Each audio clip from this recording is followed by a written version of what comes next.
Hello there folks, back again today with something less of a tutorial and more of just a facts or a frequently asked questions involving things that I've seen a lot from newer players that they have asked. It's been a little bit of time since my last video. My equipment that I used to record went down and I have some new equipment now, so hopefully it'll sound a little bit better, a little bit higher quality for y'all.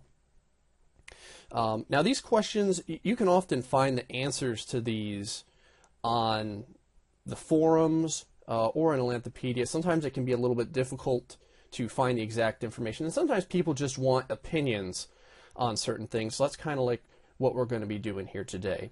So the first thing that I want to go over, and things that I see asked very often, is what weapon and armor setup should I use? Now there's a couple of different trains of thought behind this. My personal opinion is that, you know, use what you want when it comes to weapons, which is fine, but I would suggest at least 4. I would suggest 2 melee and 2 ranged. And the reason I say that is because the 2 other skills besides your weapon skills in the game is the missile mastery and the melee mastery. And to keep those moving and to ensure that you continue to evolve those skills so that not only can you get additional TDPs from them, but also so that if later in the game you will be able to utilize other weapons of their type in a more competent manner, it's just really good to have more than one weapon per category to keep those moving at all times. Now personally, I use, I guess, somewhat of an unusual setup, I guess. I use brawling because I am an empath. I use, I guess it's called small-edged weapons now. I use a medium-edged as it used to be. And then for my 2 range, I use heavy thrown and I use slings. But you can put whatever you want there. Some people say maybe at least get 1 pole weapon, which is definitely good. Which is definitely some good. An idea to do there is to use some sort of pole-ranged weaponry so that you can attack from that distance. 1 melee ranged weaponry, and a way to do different types of damage. So heavy thrown works for that because it enables you to either A, throw puncture damage if you want to throw things like military forks, or obviously bludgeoning damage for things like hammers and such. But anyway, so the idea there is at least 4, more if you want to. No matter what, though, I tell people just concentrate. Pick your weapons and concentrate on them, because dedicating yourself to a subsection of weapons will just make you a more powerful adventurer than trying to do everything all at once. And you can always go back if you want to and utilize additional weapons. But now for the armor, I say train everything. There's four armor types, 5 if you count shield, which you should always train shield. But there's light armor, chain armor, brigandine armor, and then plate armor, and I say train all 4. Don't train all 4 at once. Do 2 mixed armors, 3 at the most, but certainly find pieces like either your hands and your head armor, or maybe your greaves, which is what I do. I swap out my greaves to keep all those armors moving, because not only is it free training time development points for you, but also the different armors are continuing to be evolved in the game and continuing to be developed, and they will have certain proponents of combat that they work better with than others. Another thing I often see is, how should I train my stats?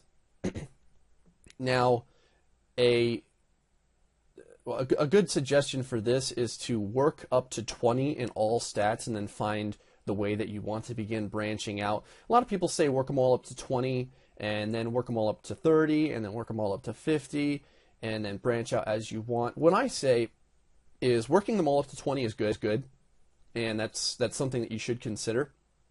But also find something that you're not doing very well, or something that you could use some aid in doing, some part of the game, and focus on those stats when you find yourself having difficulty.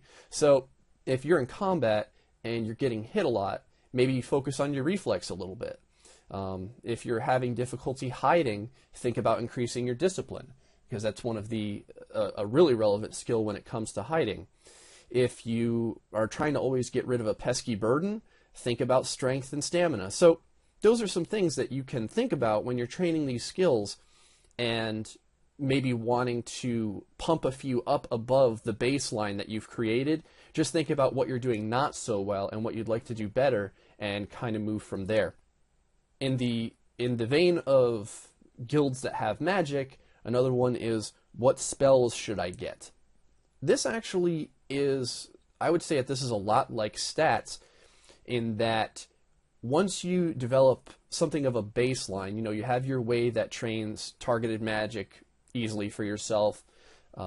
Maybe you have some spells that you're using to continue to train your warding and your utility and your augmentation skills and things like that. Again, just like stats, think about part of the game that you're just not doing all that well. You could have maybe some problems parrying. Maybe when you're in combat, you're a warrior mage and everything's going fine. You can do damage real good, but when you switch from your shield stance to your parry stance, you're getting hammered and the creatures are really beating you up. So maybe something to consider if you don't have it yet is Sure Footing spell, which increases your ability to parry. So with that, you know, maybe you will then be able to advance in the game that way a little bit easier.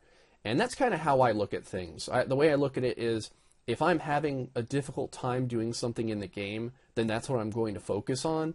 And as my character continues to evolve and gain experience in different facets, I'll have other challenges that I'll need to overcome, and spells are just one of the ways to help you overcome those.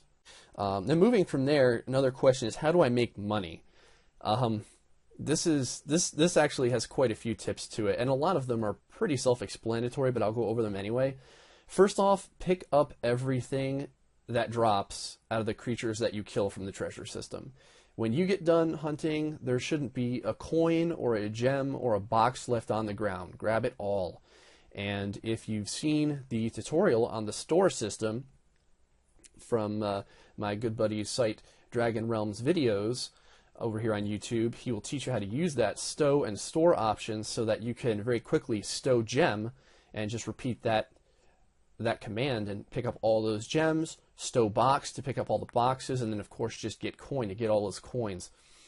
Something else that you might want to consider is when you're walking in your hunting area and you see just a huge pile of loot on the ground and someone's just killing and leave it there, ask them if they want to keep that stuff, because you will be amazed how often people are like, "No, it's no big deal, go ahead and grab it." And they just leave skins and gems and coins and boxes, and maybe they don't want to deal with the burden, or maybe they're just so wealthy that they don't care. But for someone who's trying to gain that wealth, it's really a good opportunity to just ask them, and if they say yes, then go for it. Get everything you can. Something else to consider is form those symbiotic relationships with other guilds, especially someone from the Traders Guild. I make sure as an empath that I do have some trader buddies, and we get along real good because, you know, I can obviously provide some healing, and if you're one of many classes, I'm sure that there's something as well that you can provide them, and in return, having them being able to obviously sell your gem pouches, because that's the only way to sell a gem pouch when it's tied off, but also to sell your fur bundles. Not only is that an okay way for them to gain experience, but that can also, even with the tip involved, gain you quite a bit of extra coins than just selling your skins the old-fashioned way, just by yourself doing it. So, like I said, those are just some real quick tips on frequently asked questions that I have found in the game and just my experiences with them. Stay tuned for the future. I'll be doing another frequently asked question that probably really deserves an entire video by itself, which is a hunting progression or creature progression for not only natural creatures, which are creatures that are animals like rats or wolves, but also humanoid creatures or creatures that drop boxes for everyone who wants to continue to gain experience in locksmithing. Anyway, guys, hope you guys found this informational, and I will see you next time.